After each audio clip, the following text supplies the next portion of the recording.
তো হ্যালো বন্ধুরা, চলে এসেছি আরেকটা নতুন ভিডিও নিয়ে। তো বাড়ির কাজ কিন্তু অলরেডি শুরু হয়ে গেছে। দেখো, অ্যাজবেস্টারগুলো খোলা শুরু হয়ে গেছে অলরেডি।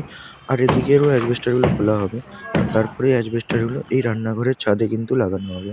আর রান্নাঘরটা দেখো, লিংটন পর্যন্ত কিন্তু গাঁথানো হয়ে গেছে। আর লিংটনের একটু উপরে পর্যন্ত দেওয়া হয়েছে, যাতে অ্যাজবেস্টারটা ভালো করে দেওয়া যায়। আর তারপরে আমি চলে গেছিলাম মামাবাড়ি। আর মামাবাড়িতে গিয়েই দেখি যে অনেকগুলো মাছ ধরে নিয়েছে। আর সেই মাছগুলো কিন্তু দিদা আর মামা এরা মিলে কাটাকাটি শুরু করে দিয়েছে। আর দেখো কতগুলো মাছ ধরা হয়েছে। আর এগুলো একদম জ্যান্ত পুকুর থেকেই ধরা হয়েছে। এদিকে কিন্তু লুচি ভাজা অলরেডি শুরু হয়ে গেছে সকালের ব্রেকফাস্টের জন্য। আর এখানকার কিন্তু পরিবেশটা খুবই সুন্দর।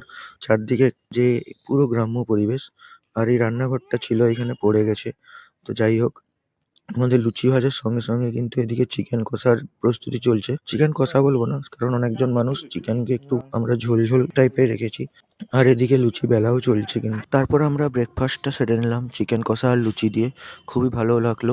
খাওয়ার ভিডিওটা কিন্তু আমি বানাতে পারিনি, ওই সময় খেতে দিতে আর খাওয়ার ব্যস্ততায় ওইগুলো ভুলে গেছিলাম। তারপর আমি বাড়ি চলে এসেছিলাম। আর বাড়িতে এসেই দেখি যে এদিকে অ্যাজবেস্টার কিন্তু অলরেডি দেওয়া হয়ে গেছে রান্নাঘরের উপরে। আর দেখুন বন্ধুরা, রান্নাঘরটা কেমন লাগছে বলবেন কমেন্টে। আর এদিকে আমাদের মিস্ত্রি দাদা কিন্তু অলরেডি রান্নাঘরে যে ফাঁকগুলো ছিল, যাতে বৃষ্টি না আসে, বৃষ্টির জল যাতে ভেতরে না ঢোকে, তার জন্য ওগুলো বন্ধ করছে। তো এই হচ্ছে আমাদের রান্নাঘর ছাদের। তো এটার ফাইনাল লুকটা পরের ভিডিওগুলোতে আপনারা দেখতে পাবেন। ভিডিওটা ভালো লাগলে সাবস্ক্রাইব করে দেবেন। আর পরের ভিডিওগুলোতে আরো আপডেট আসতে চলেছে। Bye bye.